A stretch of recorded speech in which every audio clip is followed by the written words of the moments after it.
All right, guys, this is what I like to do before I go out early in the morning when it's going to be dark. I call it pre-fishing. So basically I'm throwing these stick baits or jerk baits on a Carolina rig, and one of the key ingredients is to make sure that they swim exactly true. Thus, I'm beside the pool and I will be testing these baits and tuning these baits before I tie them on the line in the dark in the morning, and basically don't have a clue how they're swimming because you can't see them. So 3 distinct different rattles and sizes of baits. So that is a group of rattling rogues in various colors. Again, it's at nighttime, so color isn't so much as important as the cadence of the rattle. Rattling rogue juniors, a couple different colors, again just a couple extra baits. They are different, as you can tell. 2 treble hooks on the juniors, 3 on the full-size models. And then also, this is a off-brand or store brand bait that has worked well for me in the past. It is an H2O jerk bait, and of course 3 different colors, 4 different colors there, just to experiment. But the main thing is they all rattle differently. At nighttime, it's really all about sound. So let's get to tuning. All right, guys, first up is the full-size rattling rogue. And I said night fishing earlier. Really what I'm doing is I'm going out a couple hours before sunup. So basically it's the equivalent of dark. But as you can see, this bait is tracking very true. So number 1, or I should say the first bait, good to go.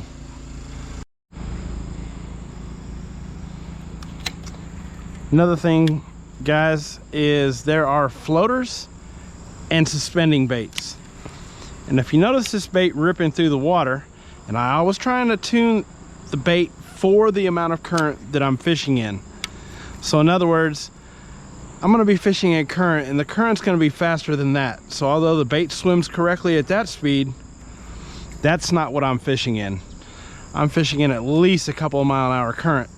So I want to tune these baits at a rate that I believe the current is flowing. Number 2, looking good. So one other important fact is between the suspending baits and floating baits, at least with the rattling rogues, you can tell by the color of their eyes. You see all 3 of these are yellow. These rattling rogues are red. These are suspending. These are floating. Both catch fish. Both have their time and place though, however. So you just have to pay attention to what the fish tell you.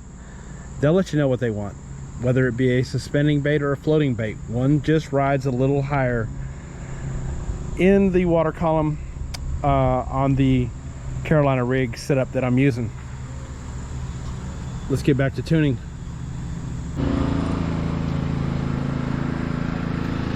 All right, guys, you wonder what I mean by tuning. I'm sure some of you know. Some of you are like, what's this crazy guy talking about? Well, if you watch this bait in the water, it wants to do donuts to the left as it's coming in. And basically when you're fishing current and that bait wants to come off to the side like that, eventually it will spin all the way around, and I call it donuts. These fish I'm fishing for, the hybrids and stripers, don't really like bait that's doing donuts. So, well, maybe that tuned him up. That's all I need to do is bounce him off the edge of the pool. Perfect. Anyway, so the bait is coming off to the left on the retrieve. So basically you take the line tie and you tweak it slightly to the right if it's running left. And try it again until you get that bait to track nice and true. Still a little bit to the left. Give it a little more. This is a much easier process in the daylight in the happy confines of my swimming pool than out there in pitch black trying to make sure that this bait is doing what it's supposed to do. We're getting closer.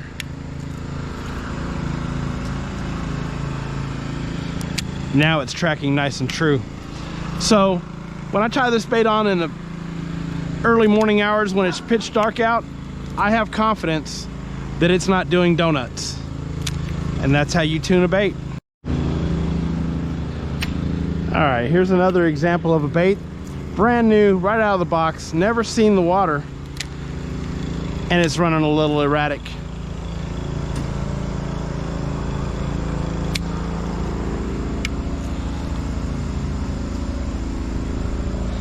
Off to the left just a little bit, so we will take that line tie and barely tweak it to the right.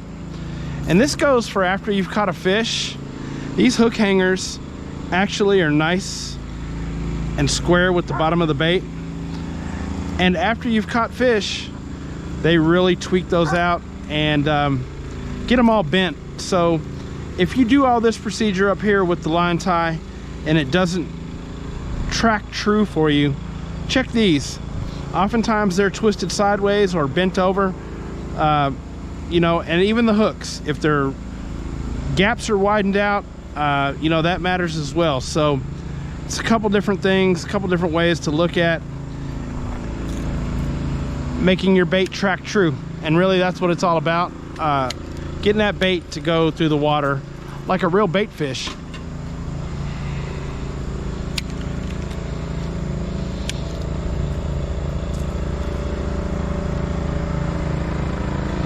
We need just a little bit more to the right.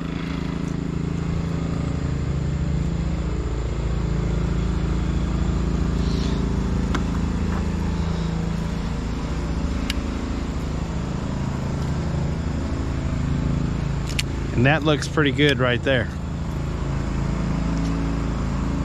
No, too much to the right now, it looks like. So, you know, you'll go back and forth, but trust me, there was a donut. It's way easier to do this in the daylight than it is out there in the dark. And, you know, you can be throwing these baits and be catching fish after fish, and then all of a sudden they stop. Oftentimes it's because your bait's been knocked out of tune, and it's as simple as putting it back in tune and you'll carry on catching fish. Looks like we have this one good enough to satisfy me. We'll just have to wait and see what the fish think about it in the morning. Well, maybe it's good enough. No, looks like it's running too far off to the right still. And this can be frustrating. Thus, way easier to do when you can see what's going on. Still not doing right.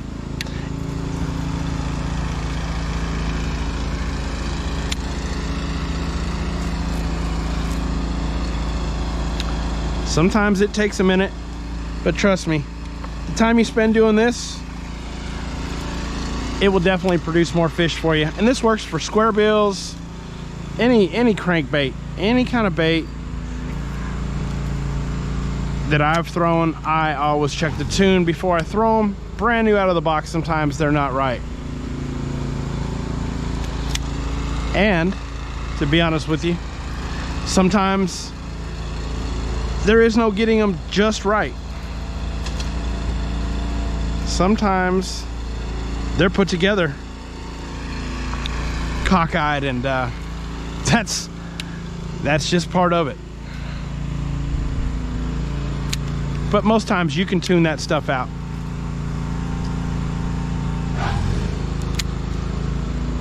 I think I'm satisfied with that. Now, still off to the, see, now it's coming back to the left. I've gone too far. I know you guys think, oh man, what's this guy talking about? It is critical. And the baits that are like this, that are so close, you know, a slight adjustment one way or the other knocks them back out of alignment. Really, I don't even throw them, because the first time you do get a fish on them, likely it's going to be out of alignment, and you'll have to go through this whole process again. And it gets frustrating. That's why I've got multiple baits. Gives me too much trouble. He won't see any playtime.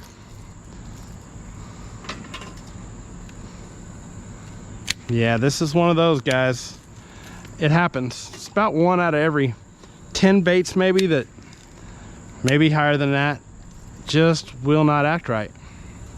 But we're gonna give him a shot. He's close enough, but I will tell you what, probably one of the last choices in the morning.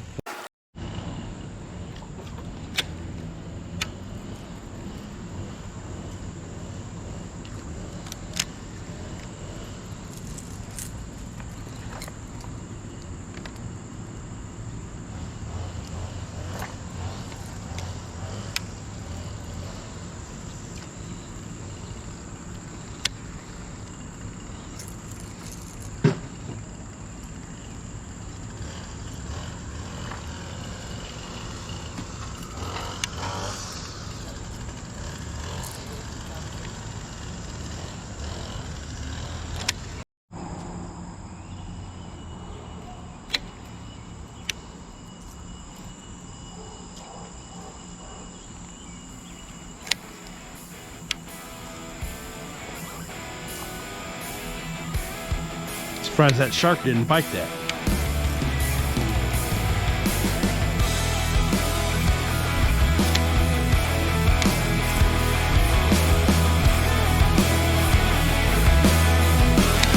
Nice and true, that's how you want it right there.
All right, guys, we got them all tuned up.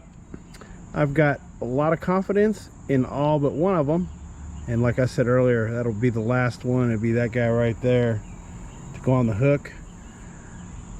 Basically took about 20 minutes or so, and now I've got confidence in all those baits to fish in the dark that they are going to run true, at least till I catch a fish on them.